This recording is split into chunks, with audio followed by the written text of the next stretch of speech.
자, 이번 시간에는 구강입니다. 그죠? 구강에서 우리가 배울 내용들은 보고, 검사, 사후관리, 제재, FDI, 대외무역법규, 많아 보이죠.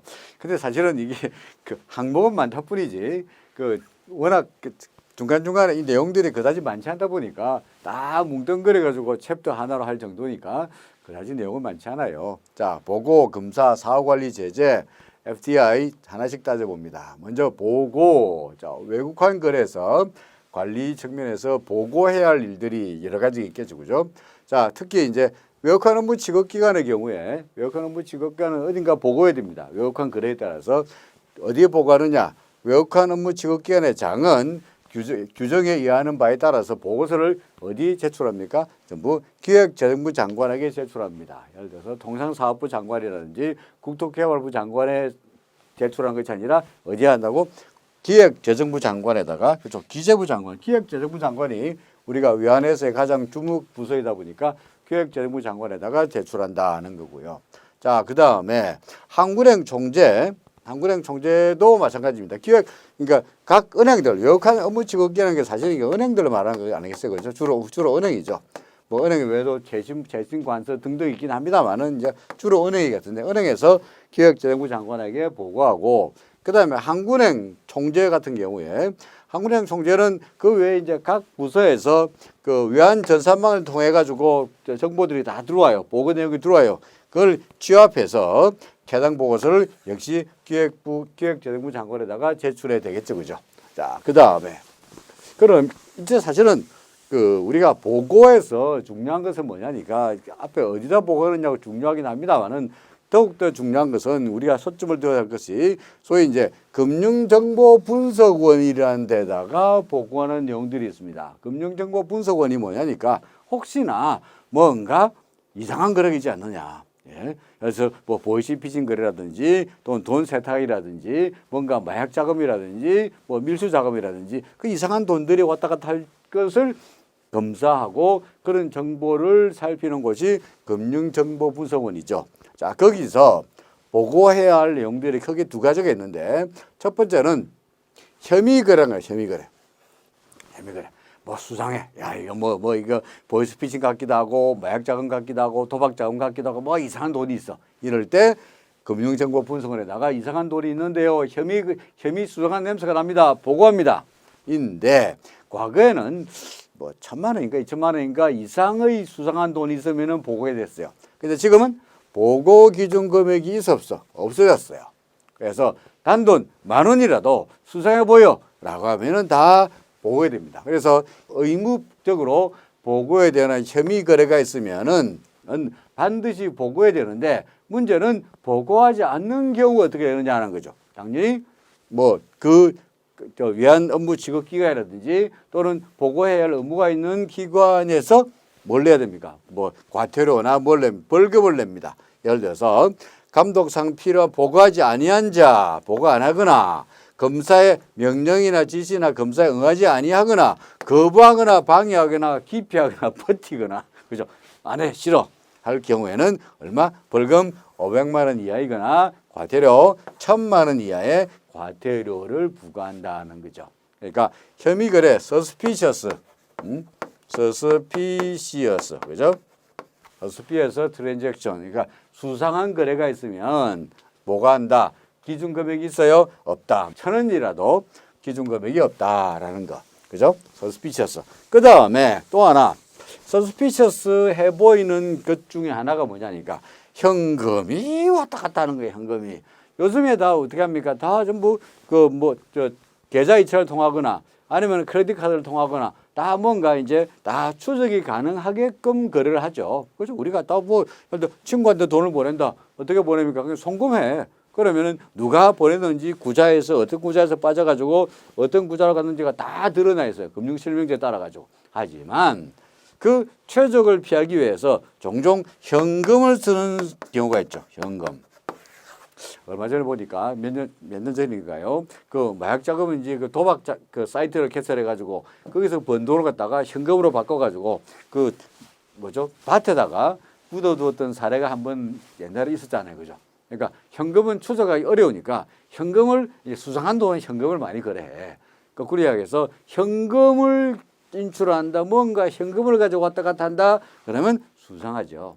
그래서 어떻게 동일자 동일인 명의로 1,000만 원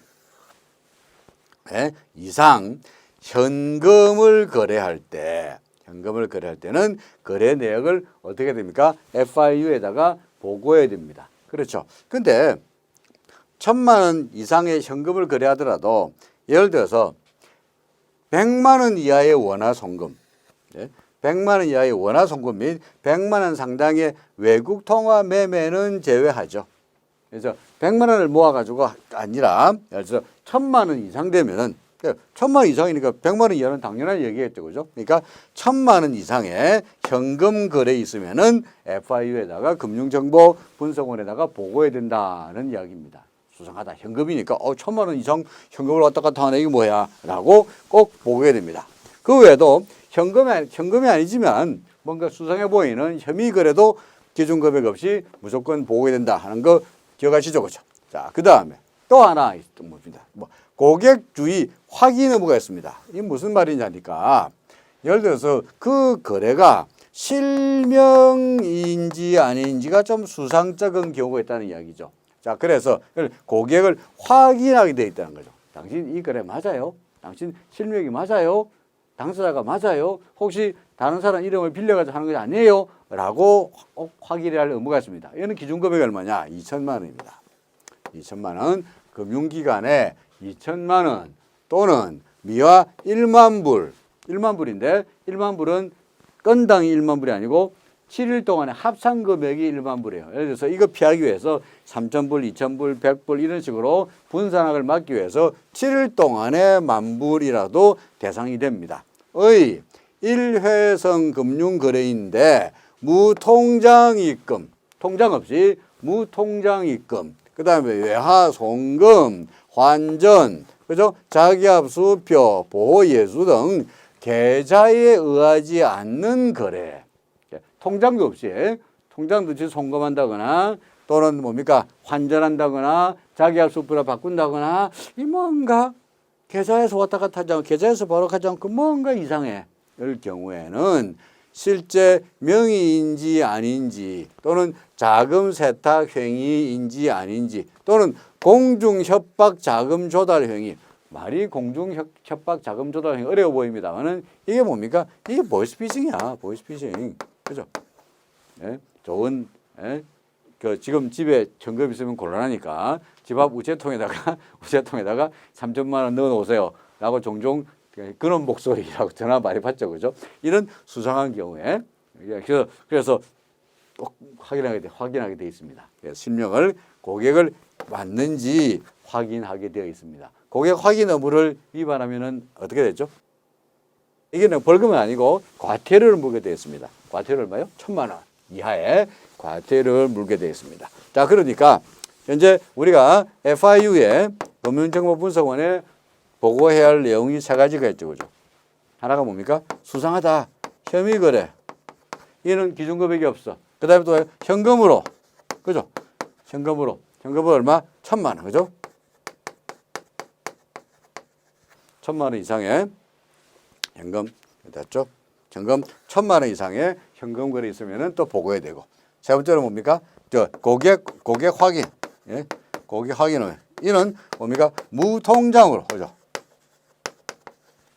통장이 없는 무통장 거래라는 게 환전, 자기약수표 다 마찬가지죠. 그죠? 무통장, 이는 얼마? 2,000만 원의 경우에 다 FIU에다가 보고하시라.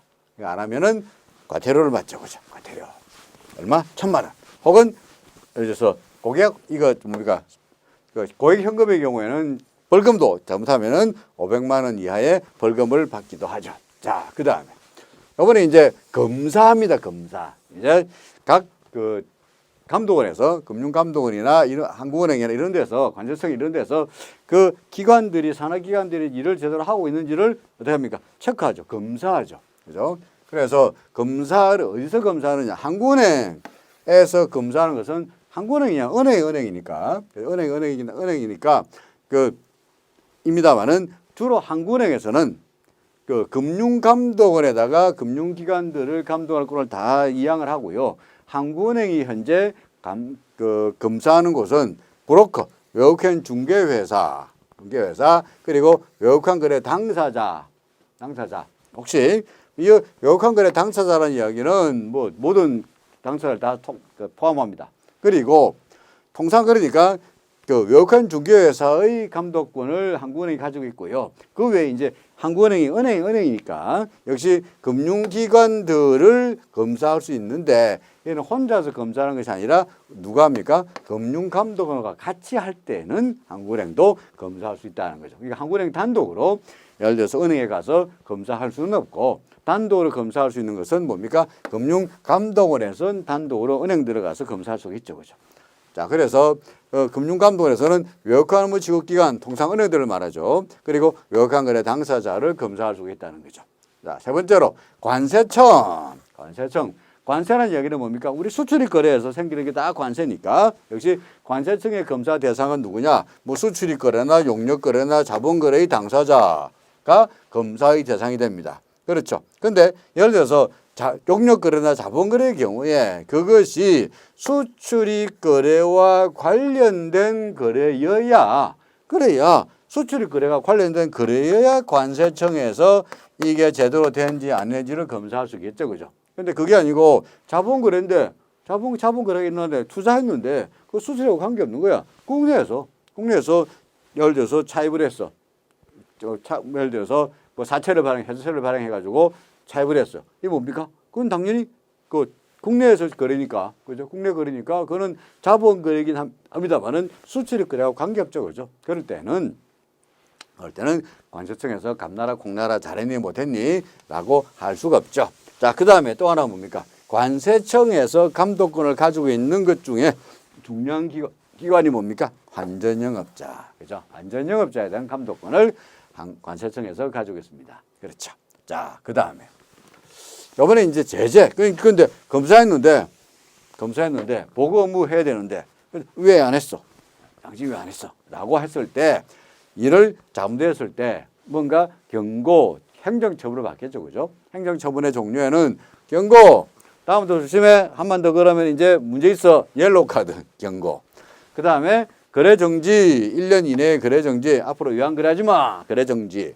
그 다음에 아예 제한, 앞으로 영구적으로 거래하는 것을 막아버리는 제한, 아니면은 허가 취소, 근본적으로 당신은 이제 외국한 거래 이제 허가 없어 하는 등등의 세 가지 종류가 있습니다. 그렇죠. 그러니까 경고, 조심하세요.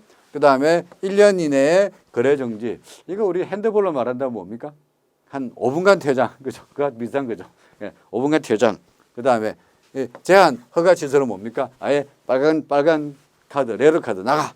세 가지 경우가 있습니다. 자, 그 다음에 과태료가 있는데, 자, 과태료 부과 대상에는 자본거래 신고를 위반하거나 아니면은 지급 등의 방법을 위반한 경우에 과태료 대상이 됩니다. 자본거래의 경우에 10억 원 이하까지는 과태료고요. 자본거래에서 법을 위반한 경우에 10억 원 이하로 규모가 클 경우에는 이거는 과태료가 아니고 뭡니까? 형벌이 적용합니다. 이거 벌금이거나, 그죠? 벌금이거나 뭐 징역에 처하거나 이거 형벌에 들어갑니다. 10억. 자, 그 다음에 지급 등의 방법. 예를 들어서 뭐 해외로 돈을 이체하는데 돈을 보내는데 예를 들어서 1인당 1년에 5만 달러까지 보낼 수 있는데, 그죠? 근데 예를 들어서 1년에 5만 달러까지 보낼 수 있는데 10만 달러 보냈다. 근데 아무런 그거 없이 증빙 서류 없이 그냥 10만 달러 푹 보냈는데 은행에서 아무런 문제 없이 그냥 지나가 버렸다.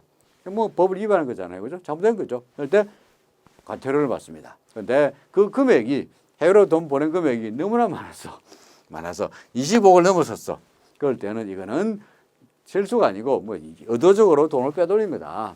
그러니까 그거는 뭡니까? 형벌의 벌금이나, 그죠? 이거 벌금이 들어갑니다. 그럼 과태료는 뭐고 벌금은 뭐냐? 어차피 돈 내는 건 마찬가지인데 과태료는 정과에 안 걸리죠, 그죠? 안 걸리고 과태료, 그죠? 실수에 대한 과태료, 업무를 해태한 데 대한 그죠? 이 업무를 잘못 한자입니다만은 한데 대한 과오와 을무를 해태하는데 게을른 거죠. 그러니까 안 했는데 대한 돈을 내는 게 과태료고 벌금은 그죠? 아예 그냥 벌로 내는 거잖아요. 전과가 쌓이는 거고 과태료는 돈 내고 나면은 아깝긴 하지만은 전과 기록이 남지 않는 게 과태료죠. 그죠? 자, 그래서 현재 자본거래 기준금액이 얼마라고요? 10억 원. 그 다음에 직업거래 경우에 기준금액이 얼마라고요? 25억 원을 기억해 두시면 되겠습니다. 자, 그 다음에 과태료인데 과태료의 경우에 얼마까지 내느냐? 예? 과태료의 경우에 얼마나 내느냐? 예를 들어서 과태료를 1억 원 이하 낼 때도 있고요. 그 다음에 보다시피 5천만 원 이하 낼 때도 있고 3천만 원 이하 낼 때도 있고 1,000만 원 이하 낼 때도 있고 이 과태료 내는 경우가 과태료가 얼마나 되느냐가 여러 가지 종류가 있죠. 볼까요? 자, 예를 들어서 지급 등의 방법, 통상 지급 등의 방법이거나 자본거래 위반이거나 이거 뭔가 해외로 돈을 보내는데 뭔가 잘못된 거야. 그죠? 그럴 때는 과태료가 좀 비싸요. 얼마요? 1억 이하. 1억 이하. 또 하나 신고를 뭔가 좀 죄질이 나빠. 그 신고 수를 거부하거나, 그죠? 권고를 변경하라는 권고를 위반하거나 이제 뭐 버틴 거야. 이럴 때는 죄질이 나쁘니까 1억 원 이하의 과태료, 그죠? 자, 그 다음에 이번에는 5천만 원 이하의 과태료는 뭐냐니까 이제 환전 송금 그리고 환전 잘못된 거야. 환전. 예? 환전을 잘못된다거나 송금이거나 또는 재산 반출이거나 절차로 위반한 거 아니면은 지급수단 등의 정권의 수출입을 지급수단 또는 정권의 해외로 돈을 그러니까 지급수단 이거 뭡니까? 현찰인데 현찰을 수출하면서 해외로 들고 나가면서 신고를 하지 않거나 수출입을 신고하지 않거나 또는 허위로 신고하는 경우 허위로 예를 들어서 뭡니까?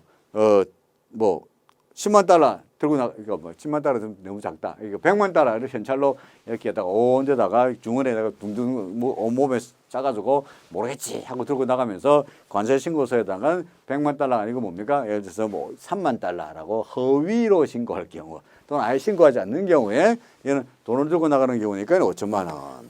그죠? 5천만 원. 자, 그다음에 검사에 대해서 절대적으로 뭘 잘못했는지 모르겠는데 검사를 안 해. 불응하거나 거부하거나 방해하거나 검사를 기피하거나 그놈이죠. 그죠? 다 똑같은 말이죠. 검사를 불응하는 거나 검사를 기피하는 거나 검사를 거부하는 거나 검사를 회피하는 거나 어차피 검사 안 받겠다고 하는 거 아니겠어. 그죠? 그러니까 저희 뭡니까? 음주운전 걸렸을 때 음주운전을 불어보셔야 하는데 안 불고 버티는 거. 이게 뭡니까? 불응하거나 기피하거나 회피하거나 또 뭐야?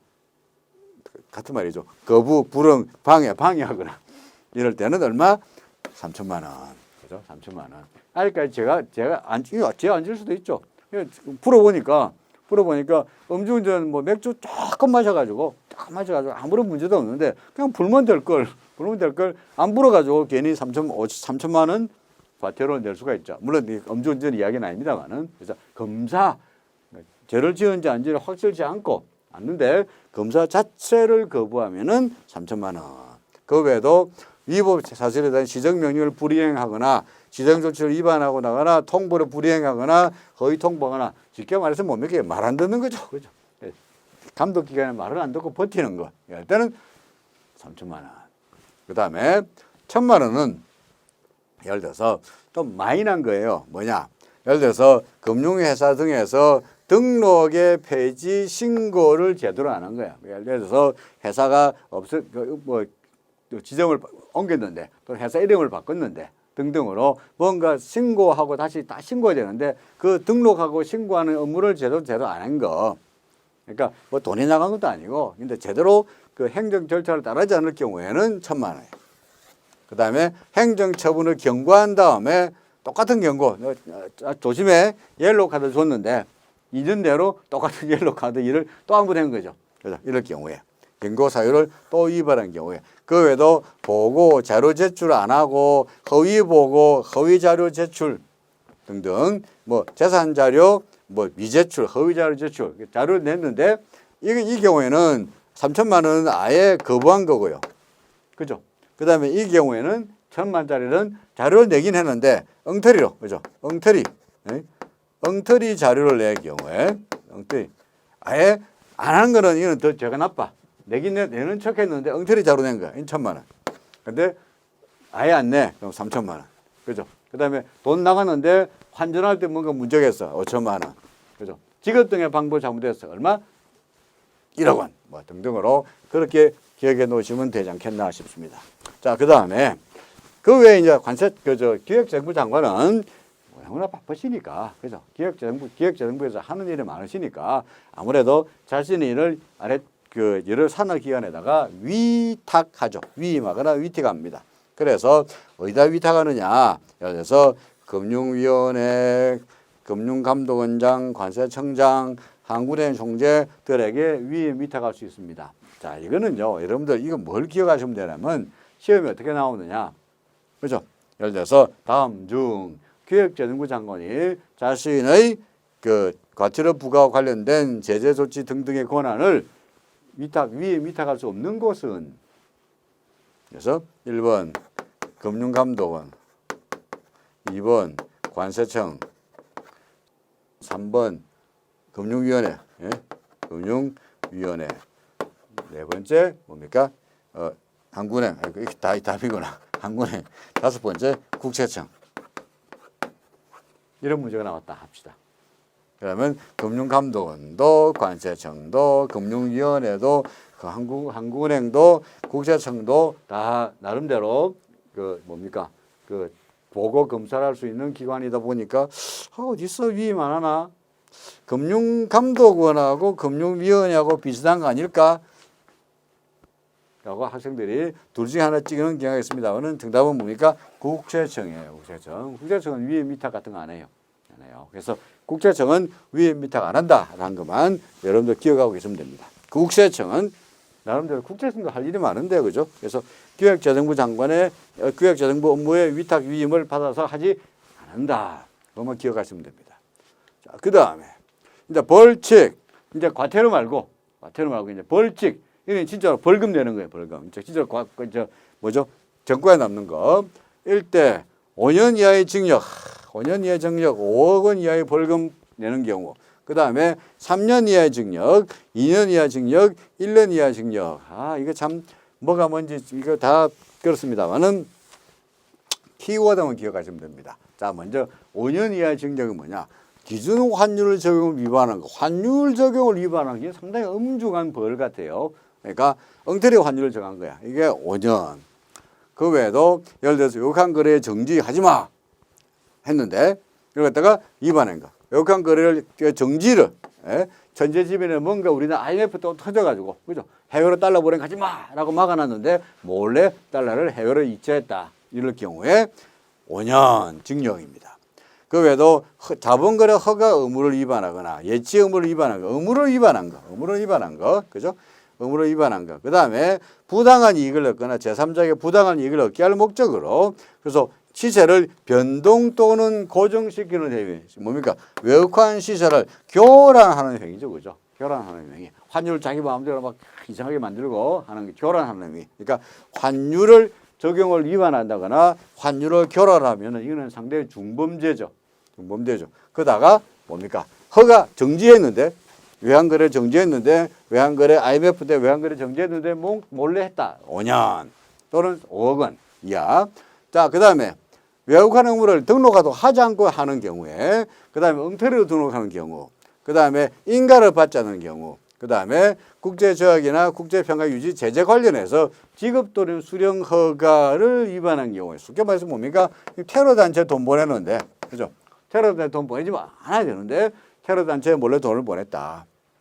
그래서 이럴 경우에, 또는 국제평의 유지를 위한 제재 관련해서 어떤 나라하고는 거래하지 말라고 아예 유엔에서 여러 가지 제재 조치를 취해놨는데 그 조치를 위반하고 몰래 그 나라하고 밀수 무역을 했다. 이런 경우에도 역시 3억 원 내지 3년 징역입니다. 이번에 이제 비밀보장, 소위 실명제죠. 실명제 업무를 위반할 경우에는 뭡니까? 2년 또는 2억 원. 나머지 이제 마이너한 경우에, 신고를 의무를 위반한 경우죠. 여부. 그 다음에 여기 신고 의무인데, 아까 이야기했죠. 아까 과태료를 내는 경우와, 그죠? 그 다음에 과태료 내는 경우와 뭡니까? 과태료와 벌금을 내는 거의 기준 금액이 뭐 있느냐? 지급의 경우에는 그 지급 등의 경우에는 기준 금액이 아까 얼마였죠? 25억 원. 그죠? 그 다음에 뭐죠? 그 자본거래, 자본거래 신고의 경우에는 기준 금액이 얼마였더라? 10억이었죠. 그러니까 10억, 10억 등의 금액에서 신고 의무가 25억 이상이거나, 그 다음에 자본거래 신고 의무를 제대로 하지 않았을 때, 이럴 때 25억 금액이 넘어가면은 그때는 과태료가 아니고 뭡니까? 벌금이 된다는 이야기죠, 그죠? 그죠? 그 이야기가 여기에 나와 있죠. 그래서 25억을 넘기거나 직업이나 10억을 넘기거나 뭡니까? 신고 의무를 위반했을 때 자본거래. 그리고 이제 이번에는 또 벌금이 뭐냐? 이제 원래 과태료 냈는데 1억 원 이하의 과태료 부과 대상자로서 다시 말해서 25억이 아니고 24억짜리 뭔가 직업 등의 방법을 위반하는 바람에 과태료가 1억 원이 아니고 9천만 원 됐어요. 그러니까 1억 원 이하의 과태료 부과 대상이었어. 근데 그것을 갖다가 2년 내에 똑같은 짓을 또 한 거야. 2년 이내로 또 해. 또 반복해. 그때는 이번에는 과태료 아니야. 뭡니까? 벌금, 징역, 1년 이하의 벌금이거나 정력을 낸다라는 거죠. 자, 그래서 대략 정리해 볼까요? 자, 5년짜리가 뭐죠? 5년짜리가 환율. 5년짜리는 환율이에요, 환율. 5년 또는 5억이죠. 뭐 5년이나 5억이나 같은 말, 그냥 5년만 쓰겠습니다. 환율 위반한 거. 그 다음에 정지하라는데 안 한 거. 그죠? 이가 5년. 그 다음에 3년은 3년 내에 3억은 뭡니까? 등록 안 한 거, 등록. 미등록. 그죠? 미등록. 그죠? 등록 안 한 거. 그 다음에 뭐죠? 2년. 2년은 뭡니까? 실명제 위반. 그 다음에 1년은 뭐죠? 신고 의무를 위반한 거를 대략 이렇게 기억하고 계시면 되겠죠. 그죠? 키워드만 1년은 뭐 신고가 제일 미미하고 실명제가 그 위에 있고, 그죠? 그 다음에 허위로, 가짜로 하면 3년이고, 내지는 3억이고, 그리고 환율을 조작하거나 시장을 교란시키거나, 그죠? 거래하지 말라는데 돈을 몰래 빼는, 정지하라는데 돈을 빼고는 건 5년의 엄격한 벌금을 받는다라는 이야기죠. 오케이.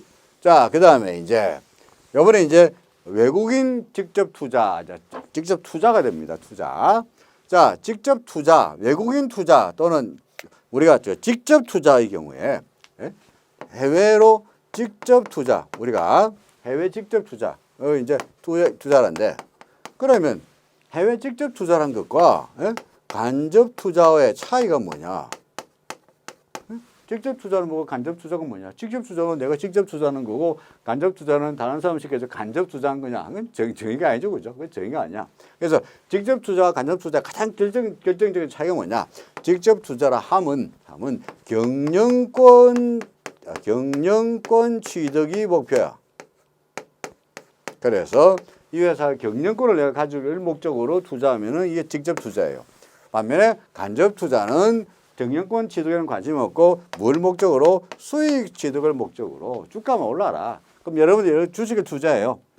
주식을 사죠. 그죠? 어떤 기업에 투자하는 게 바로 주식을 투자하는 거 아니겠어요? 근데 주식을 사가지고 경영권을 지배할 목적으로 투자한다. 그건 직접 투자가 되는 거고, 그게 아니고 주식을 샀는데 뭐 주가가 올라가지고 10,000원에 사가지고 15,000원 되는 바람에 5,000원 먹었다. 야호 하고 수익 목적이다 하면은 그게 뭐야? 간접 투자가 되는 거예요. 그래서 간접 투자는 그냥 통상 뭐 어떻게 투자하죠? 저희 펀드를 이용해서, 그죠? 펀드에다 투자하면은 경영권 아무리 돈을 많이 하더라도 펀드에 투자할 경우에는 경영권과 관계없이 수익 목적이 되는 거죠, 그죠? 자, 그러면 직접 투자인데, 직접 투자의 키워드가 경영권 취득이다 보니까 그러면은 경영 활동에 참여하는 목적이거든요, 외국인이. 그래서 경영 활동에 취득하기 위해서 하려고 그러면 어찌해야 되느냐? 주식 또는 지분을 소유하는데 우리나라에서는 기준금액이 얼마냐 하니까 1억 원. 최소한 1억 원 이상은 돼야 직접 투자를 간주해줘요. 1억 원. 그럼 두 사람이 공동 투자하면서 5천만 원 투자하면 되지 않습니까? 안 돼. 두 사람이라도 복수 투자의 경우에도 1인당 1억 원이야. 두 당 1억 원인데 1억 원 이상이면서 경영 활동에 참여되는데 그럼 경영권을 가진다는 말은 무슨 말이냐? 보다시피 그러기 조건이 뭐냐니까 경영권을 가지려면 실제 투자 비율이 10% 이상 돼야 되겠죠. 지분이 10% 이상 됩니다. 혹은 10%가 아니더라도 임원을 파견해 가지고 이사회에서 이러니 저러니 뭐 투자를 해야 되니 말아야 되니 공장을 짓자 말자든지 뭐 이런 식으로 임원 회의에서 이사회에서 자신의 의사결정을 대한 참여할 수 있는 경우, 예를 들어서 그 회사에 납품하거나 구매 계약을 정해요. 그래서 납품하거나 주거나 판매하거나 또는 사거나 하는 계약을 하는 거예요. 어떤 계약? 1년 이상의 장기적으로 그 회사에다가 물품을 결정적인 부품을 공급하기로 하거나 또는 뭡니까? 그 회사가 만든 제품을 1년 이상으로 구입하는 계약을 하거나 해서 또 통해 가지고 그러니까 10% 이하이긴 하지만 그 회사의 제품을 구매하거나 또는 결정적인 부품을 공급한다면 만약에 회사가 자신의 의사대로 땅뚱땅 산으로 가려고 그러면은 이야기할 수 있죠. 만약에 당신네들이 우리의 의사와 달리 다른 짓을 하면은 구매 계약을 중단하겠다. 뭐 당신네 물건 내가 안 사겠다. 내지는 부품 공급 안 하겠다라고 하면은 회사의 경영이 흔들리죠. 따라서 그만큼 경영에 참여할 수 있죠. 그래서 굳이 10%가 아닐 경우에는 임원을 파견하거나 1년 이상의 장기 계약을 하거나 아니면은 기술을 제공해 주는 거야. 특허를 제공해 주는 거야. 그래서 뭐 반도체 만드는 결정적인 노하우를 기술을 알려주는 거야. 특허를 알려주는 거야. 그래서 만약에 말 안 들으면 나 기술 안 줘. 도로 뺏어갈래. 경우는 경영권에 참여할 수 있죠. 그죠? 그래서 기술의 제공. 그죠? 공동 연구 개발과 같은 이야기. 자, 그다음에 또는 앞서 이야기하다가 말았습니다만은 돈을 빌려주는 방법도 있어요. 직접적으로 주식을 안 사더라도 주식에 투자하지 않더라도 돈을 장기로 빌려주는 것도 직접 투자에 들어가요. 장기란 말은 얼마냐? 우리나라에서는 얼마? 5년 이상의 장기로 돈을 빌려주는 것도 직접 투자로 간주해 줍니다. 그럼 누가? 그러니까 그 회사의 모기업이거나, 그죠? 아니면 모기업에서 투자하는 자기업, 그죠? 자기업. 그러니까 모기업과 관련되는 기업이 그 회사에 투자한 것도 장기 차관 방식이 됩니다. 그래서 자기업이 어떤 게 되느냐? 예를 들어서 뭐 50% 이상의 소유하고 있는 자기업이거나 100분의 50 이상의 자기업이 있는 등등등 이게 자기업이 그러니까 소위 손자기업이나 그죠? 모기업에서 우리나라의 그 한국 회사에다가 이렇게 투자해도 되고 모기업에 출자한 자회사가 있는데 자회사가 이렇게 투자하는 것도 다 뭡니까? 직접 투자로 간주해 준다는 거죠. 그죠? 뭐 빌려주는 것도 마찬가지고. 그죠? 빌려주는 거. 장기 차관 방식으로. 그래서 이렇게 돈을 빌려주는군요. 이렇게 빌려주거나 여기서 빌려주는 거. 그죠? 빌려주는 것도 전부 다 뭡니까? 그 차관 방식이도 5년 이상의 장기 차관이라 그러면 직접 투자로 간주해 준다는 거죠. 자, 그다음에 꼭 외국인이 우리나라에 투자할 때 예를 들어서 돈 버는 회사가 아니더라도 비영리법인에 대한 출연도 직접 투자로 간주해줘요. 비영리법인이라는 말은 쉽게 말해서 연구소 같은 거예요. 연구소에 돈을 벌지 않죠. 그죠? 연구만 하죠. 그래도 연구소의 출연, 투자하기보다 출연이라고 그러죠. 출연. 그죠? 출연이라고 그래가지고 뭐 텔레비전 쇼 나가는 게 출연이 아니고 그 돈을 내는 거죠. 그 출연인데. 자, 이럴 때 여기 나오네. 출연 금액인데 직접 투자로 간주 주려면 그래도 5천만 원 이상은 돼야 되고 그다음에 그 비율이 역시 마찬가지로 10% 이상이 돼야 되는데 연구소니까 과학기술 분야의 국내 법인인데 그 국내 법인이 그냥 허접한 국내 법인이 아니고 나름대로 좀 괜찮은 국내 법인이어야 돼요. 나름대로 자격 요건이 있어야 돼. 그 자격 요건이 뭐냐? 학사학위 소지자라서 3년 이상의 연구 경력이 있거나 학사면 뭐 4년째 대학만 졸업하면은 3년 이상의 연구 경력이 있거나 아니면 석사. 대학원에서 2년 동안 더 공부했어. 석사. 그러면은 그러니까 학사하면 3년. 학사 플러스 3년 연구 경력. 아니면은 석사. 석사는 연구 경력 없더라도 그 연구 전문 연구 전담 인력으로 쳐주는데 몇 명 있어야 됩니까? 몇 명? 5명. 있죠? 5명 이상 돼야 되죠. 그래서 여러분들은 여기서 기억할 것은 비영리법인 연구소에다가 투자하는 것도 외국인이 투자하는 것도 출혈하는 것도 하는 것도 직접 투자를 간주해 주는데 기준금액이 얼마죠? 5천만 원. 그죠? 5천만 원. 그 다음에 연구인력이 몇 명? 5명인데 연구인력으로 쳐주는 게 대학교 졸업하면은 몇 년? 3년 이상의 연구. 아니면은 대학원 졸업하는 석사의 합해가지고 5명 이상. 그죠? 이 돼야 된다. 그죠? 오케이. 그 다음에 직접 투자인데 해외에서 돈이 들어와도 직접 투자가 되긴 합니다만은 그 외에도 투자해서 수익을 가지고 그죠? 투자 기업의 미처분 이익 잉여금 또 수익이죠. 그러니까 투자하고 남은 투자해가지고 수익을 가지고 해외로 다시 재송금하지 않고 환전하지 않고 그 돈을 남겨놨다가 미처분 이익 잉여금을 가지고 투자하는 것도 그죠? 투자죠. 투자로 간주줍니다. 그러니까 이익 잉여금을 가지고 해당 기업의 공장이나 신설 증설할 경우도 투자. 그 다음에 그 회사의 사업 수행에 필요한 자본재나 연구자재를 구입하는 경우 꼭 공장에다가 투자하지 않고요. 자본재라든지 기계라든지 또 연구자재를 분석기라든가 그런 걸 구입하는 것도 투자로 간주해야 되겠죠. 그죠? 입니다. 자, 그 다음에 외국인 투자 신고 절차. 외국인이 우리나라에 투자하려고 그러면 어찌 되느냐. 순서가 생각해보면 외울 필요 없고 생각해보면 쉬워요. 한 번 생각하고 들어보면 금방 다 알아요. 자, 첫 번째 외국인이 우리나라 오면 뭐부터 해야 됩니까? 와서 저 외국인 투자하고 싶은데요. 어떻게 하면 될까요? 상담. 그죠? 상담해야 되겠죠. 그죠? 상담해야 되겠죠. 그래서 상담해보고 괜찮네. 우리 할게요. 우리 투자하기로 결심했어. 어쩝니까? 신고. 그죠? 신고해야 되겠지. 그 다음에는 자, 저 투자할게요. 신고했습니다. 어찌해야 됩니까? 돈을 보내야지. 돈을. 그죠? 돈을 보내야지. 맞습니까?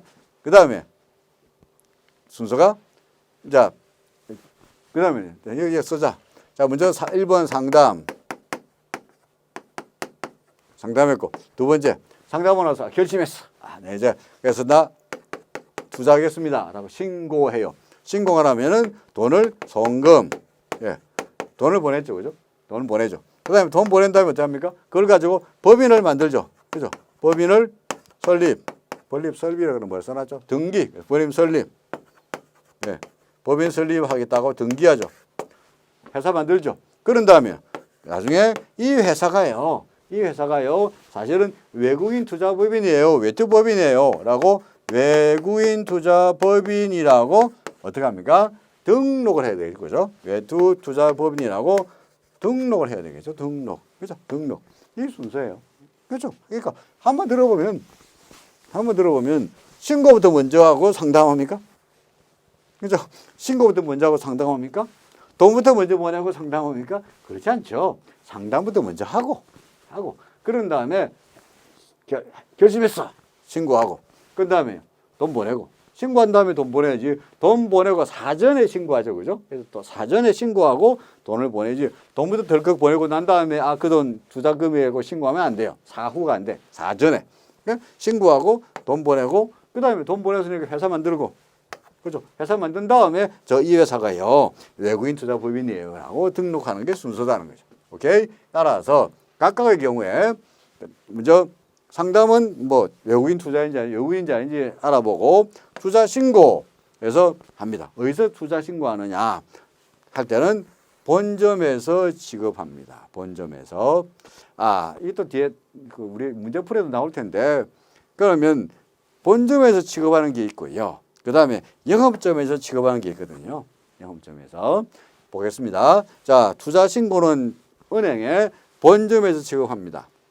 그리고 개인인 예를 들어 영업 허가서라든지 여권을 실명을 확인하고 그 다음에 위임장이 필요하면 위임장을 받고 그렇죠. 그 다음에 수탁은행은 필증을 준다. 그렇죠. 그 중요한 것이 아니라 신고 어디 하느냐, 본점에서 한다는 이야기죠, 그죠? 그 다음에 돈이 들어옵니다. 돈이 들어옵니다. 그 돈은 어디를 통해 들어오냐? 영업점을 통해서 들어와요, 그죠? 영업점을 통해 들어옵니다. 자, 그 돈 가지고 주금을 나입하고 뭐 그렇겠죠, 그죠? 자, 그 다음에 네 번째로 회사를 만들어 이제 법인을 등록했어, 그죠? 법인을 등록하고요. 그 다음에 이럴 때 그 주금납입 보관증을 끊어주겠죠, 그죠? 주금납입 보관증을 끊어줍니다. 어디서? 영업점에서 끊어줘요. 자, 그 다음에 이제 기업을 투자기업이라 등록하죠, 그죠? 등록하죠. 어디서 등록합니까? 본점에서 등록합니다. 맞습니까? 자, 그러면 우리 나중에 시험 문제 풀 때도 나오겠습니다만은 예를 들어서 신고하고요, 등록하고요. 다시 말해서 상담도 마찬가지입니다. 돈과 관련되어 없는 서류 업무는, 돈과 관련되지 않는 서류적인 업무는 전 본점에서요. 그리고 돈과 관련되는 업무는 영업점에서 해요. 영업점에서. 한번 볼까요? 자, 신고했죠? 신고는 돈하고 관계에서 없어. 서류만 왔다 갔다 하잖아, 그죠? 서류만 왔다 갔다 해. 어디서 신고해? 본점. 자, 돈 들어왔어요. 투자 자금 들어왔지. 돈 들어왔어요. 어디? 영업점. 그렇죠. 그 다음 페이지. 자, 돈이 들어왔으니까 돈 들어왔습니다 라고 확인해줘. 서류기 납니다. 돈하고 관련되죠. 어디서요? 주금납입 보관증. 돈. 어디서? 영업점에서. 됐습니까? 그 다음에 회사 만들었죠. 회사 만들어가지고 이 회사 해외투자법인이에요 라고 등록해. 서류 어디서요? 본점. 그죠? 그러니까 어디 사는지 고민할 필요 없이 이게 돈이다, 영업점. 서류네, 본점으로 기억하면은 쉽죠, 그죠? 자, 여기 나오네, 바로 나오네요. 바로 그 다음 페이지 바로 나오네. 본점에서는 신고하고 등록하고 이런 거죠. 양도하고 신고만 하죠. 반면에 영업점에서 하는 일은 뭐야? 자금 도입하고 돈 받았으니까 보관증, 주금납입 돈, 투자 배당금 지급 돈, 그죠? 그리고 주식 장도, 장소 대금, 대외 지급 이 돈이잖아. 그래서 다 돈. 자, 달러와 관련되는 돈과 관련되는 거는 영업점. 그게 아니고 서류와 관련되는 곳은 전부 다 어디? 본점. 오케이?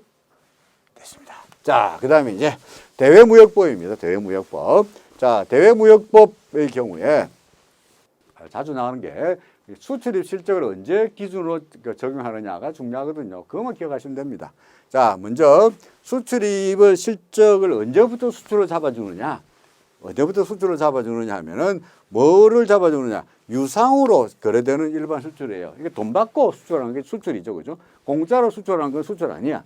돈 받고 유상으로 수출하는데 이럴 때 특히 이제 수출할 때 굳이 수출을 승인 안 해도 되는 면제되는 수출로 들어가겠습니다.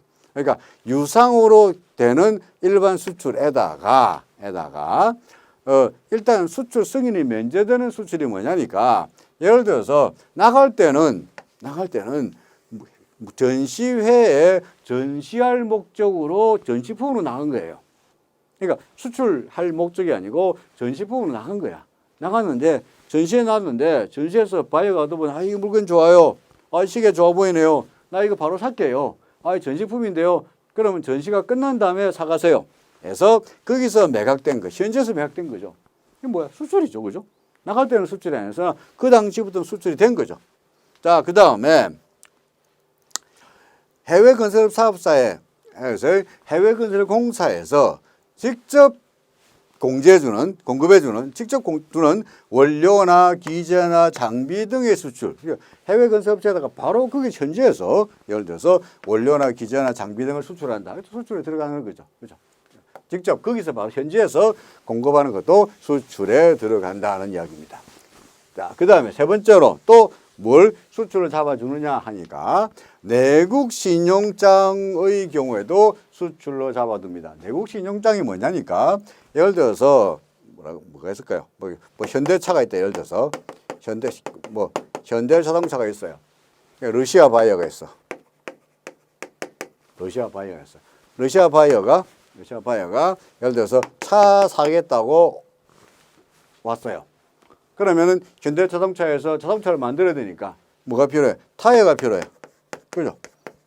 타이어가 있어야 할 겁니까? 타이어를 갖다가 예를 들어서 한국 타이어에다가 타이어를 공급해야 되는데 이럴 때 현대차가 한국 타이어가 현대차에다가 공급할 때 현대차가 뭐라고 그러냐니까 이거 러시아 바이어한테 수출용으로 파는 원자재야.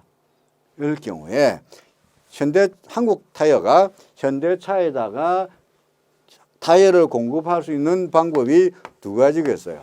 뭐냐? 소위 내국 신용장을 개설해가지고 내국 신용장을 개설해서 그거를 토대로 해서 한국 타이어가 현대차에다가 타이어를 수출할 수 있어요.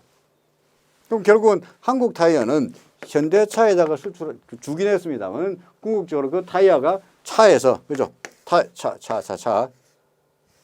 차에서 요 바퀴만큼은 한국 타이어 거잖아, 그죠? 한국 타이어가 수출했잖아, 그죠? 그러니까 수출 실적으로 인정해 주죠. 그 다음에 또 하나는 그 이제 내국 신용장의 경우에 신용장이다 보니까 신용장 개설 순서가 좀 들어가요. 그래서 현대차에서 꼭 그런 거 있냐? 신용장 말고 그거 말고 구매 확인서 끊어줄게. 구매 확인서. 그래서 우리가 이거 수출하기 위해서 니네들한테 구매했다라는 구매 확인서를 끊어줍니다. 현대차가 끊어주죠. 구매 확인서가 있어도 수출로 인정해줘요. 그 이게 왜 중요하냐? 그냥 한국 타이어가 현대차에다 입금해 자동차 타이어 납품해 주면 되지. 뭐 굳이 내국 신용장이나 구매 확인서가 필요하느냐 하면은 한국 타이어는 타이어 만들려고 그러면 돈이 필요하잖아요. 그죠? 뭔가 고무도 사와야 되고 공장도 돌리고 돈을 빌어야 될게. 그러다가 수출금융을 무역금융을 일으켜가지고 무역금융을 일으켜서 돈을 빌릴 수 있거든요. 수출용 원자재. 그러면 예를 들어서 한국 타이어가 타이어를 만드는데 이 타이어가 현대차에다가 납품돼서 러시아로 수출하는 수출용 원자재인지 아니면 내수용 타이어를 만드는지 알 수가 없잖아요. 이럴 때 한국 타이어가 아닙니다. 이거는요 현대차를 통해 가지고 그죠? 러시아에 수출하는 그 자동차에 들어가는 바퀴를 만들려고 하는 겁니다.라는 것을 증명하려면 그래야 수출 금융을 일으킬 거 아니에요. 그러기 위해서는 뭐가 필요해? 이런 증명서가 필요해. 내국 신용장이나 구매 확인서가 필요한 거예요. 그리고 내국 신용장이나 구매 확인서가 있으면 한국 타이어도 뭐로 간주해 줍니까? 수출로 간주해 줘야 되겠죠. 그죠? 자동차는 아니지만 자동차는 안 만들었지만 자동차에 달려있는 바퀴를 만들었잖아. 그 바퀴가 수출되잖아요. 그러니까 수출로 잡아준다는 거죠. 자, 그 다음에 그 외에도 내국인으로 돈을 받았을 경우에 수출로 간주해 줍니다. 외국인으로 돈을 받았어. 어떤 돈을 받았느냐? 외화 획득용 시설 기재를 외국인하고 임대차 계약을 맺은 국내 업체에다가 인도해 줬어요. 국내 업체에 인도해 줬지만 결국은 국내 업체에 인도해 줬지만 그 업체가 어떤 업체냐 하니까 외화 획득용 시설 기재를 외국인에다가 인도해 준 거예요. 그러니까 결국은 외화 획득용이니까 수출이죠. 그죠? 이것도 수출. 그 다음에 자유무역지역으로 반입신고한 물품을 공급한 경우에 자유무역지역은 뭡니까? 제가 그림 워낙 못 그래서 죄송합니다. 예. 우리나라의 부산, 그죠? 부산에 자유무역지대가 있죠. 그죠? 자유무역지대 있습니다. 자유무역지대는 뭡니까? 마른 지역은 부산이지만 외국은 마찬가지죠. 그죠? 여기까지는 관세가 자유무역지대를 벗어나야 관세를 내니까 이건 우리나라가 아닌 곳이죠. 그죠? 여기에다가 공급하는 거예요.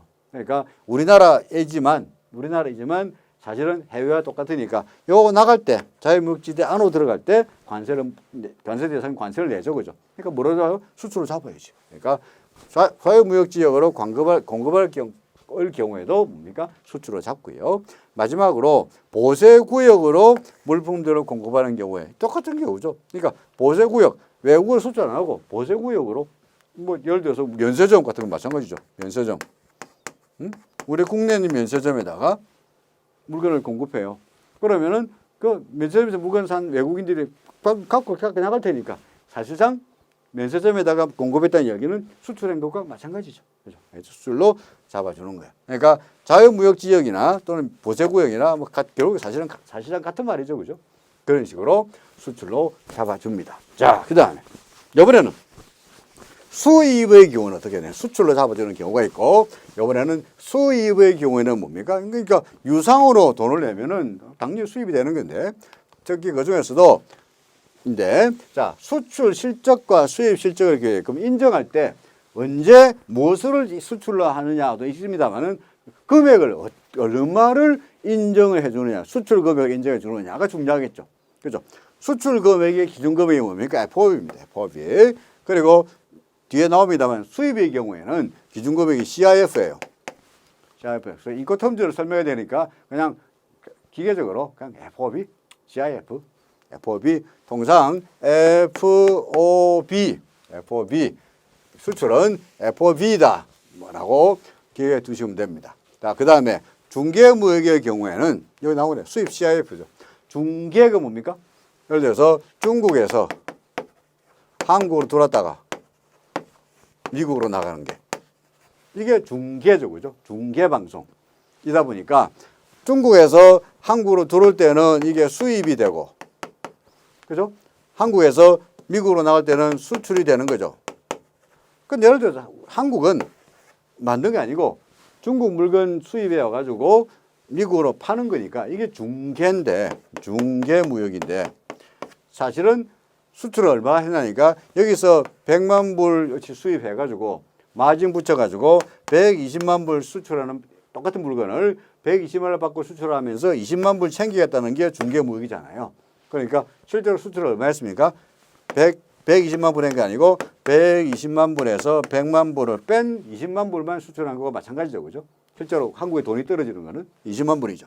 그럼 이게 120만 불은 수출했으니까 FOB 기준으로 120만 불이고 100만 불을 수입했으니까 뭡니까? CIF 기준으로 계산해야 된다. 그 이야기예요. 그렇죠. 이 가득액. 자, 그 다음에 외국 인도 수출이 뭐냐니까 해외에다가 무상으로 나갔는데 해외에서 그냥 그것도 물건을 갖다가 인도에 준 거예요. 해외에서. 또 해외에서 물건을 만들어가지고 인도일 수도 있고. 이럴 때는 어떻습니까? 외국한 은행에 들어온 돈이 FOB고 CIF가 관세가 통과 안 했으니까 FOB고 CIF가 별 짓고 관계 없으니까 해외에서 인도해 줬으니까 외국한 은행에 돈을 들어왔나가 되는 거고요. 그 다음에 용역 수출의 경우도 마찬가지입니다. 용역 수출의 경우에도 실적 확인이나 증명 발급 기간이 외국한 은행을 통해서 입금 확인한 금액이죠. 아, 이 돈 들어왔습니다 라고 확인해 줍니다. 용역의 경우에는 예를 들어서 실적을 확인하거나 증명 발급을 해주는 기관이 있어요. 통상 무역협회예요. 한국무역협회인데 한국무역협회에서 아, 이거 외국한 은행에 들어온 입금된 돈을 보고 요만큼을 수출해 겁니다라고 확인해 줘. 어떻게 확인해 주죠? 외국한 은행 들어온 돈을 가지고 확인해 주죠. 그죠? 그 다음에 여기도 마찬가지예요. 전자적 형태의 무채물. 뭐 게임들 많이 전자적 형태의 무채물이지 쉽게 말해서 게임이야, 게임입니다. 그죠? 게임이라는 건 형태가 없죠. 그죠? 게임이다 보니까 이거는 무역협회장이나 또는 한국소프트웨어 산업협회장이 외국한 은행을 통해서 입금을 확인한 거 똑같은 거죠. 입금 확인한 금액. 용역이거나 또는 게임이거나 그 다음에 또 소프트웨어도 마찬가지고 소프트웨어도 그 다음에 내국 신용장이나 뭡니까 구매 확인서 같은 경우에는 뭡니까 결제 그죠 또는 확인액 그 외국 신용장에 있는 금액 실제로 결제하거나 구매 확인서의 확인액 이 수출 인정 금액이 됩니다. 키워드는 수출은 기준이 뭐라고? FOB 수입은 CIF 그죠? 자, 그 다음에 수입의 경우에 인정 금액은 CIF 그 다음에 아까 무채물 같은 경우에는 무채물 눈에 안 보이는 소프트웨어 같은 경우에는 그죠? 은행에 입금한 것을 뭡니까? 확인했죠. 그죠? 마찬가지로 수입의 경우에는 뭐가 수입 금액이 얼마가 돼야 돼? 나간 거. 외국한 무채물 같은 경우에는 외국한 은행의 지급액이 수입 금액이 된다는 거죠. 자, 그 다음에 또 하나 이제 그 통상 우리가 대외무역법에서 자주 나오는 게 무엇을 기준으로 보느냐 하는 거 있고 또 하나는 언제 수출입 실적으로 보느냐 하는 거죠. 언제를 보느냐. 수출이거나 수입의 경우에는 신고 수리한 날을 봅니다. 신고 수리한 날. 그런데 눈에 안 보이는 거, 무채물, 그죠? 게임 같은 거, 소프트웨어 같은 거의 경우에는 눈에 안 보이니까 실제로 물건이 안 나가잖아요. 그럴 때는 뭡니까? 돈 들어온 날, 돈이 들어온 날. 돈이 들어온 날. 여기 있네. 용령부채물이 돈이 들어온 날. 그 다음에 내국 신용장이나 구매하기서 같은 게 로컬로 국내에서 일어나는 그 경우에는 마찬가지로 돈 들어온 날, 은행에서 대금 결제한 날, 내국 신용장 또는 구매 확인서 당사자 간에 대금이 들어온 날을 뭡니까? 실적으로 시점으로 잡는다라는 이야기입니다.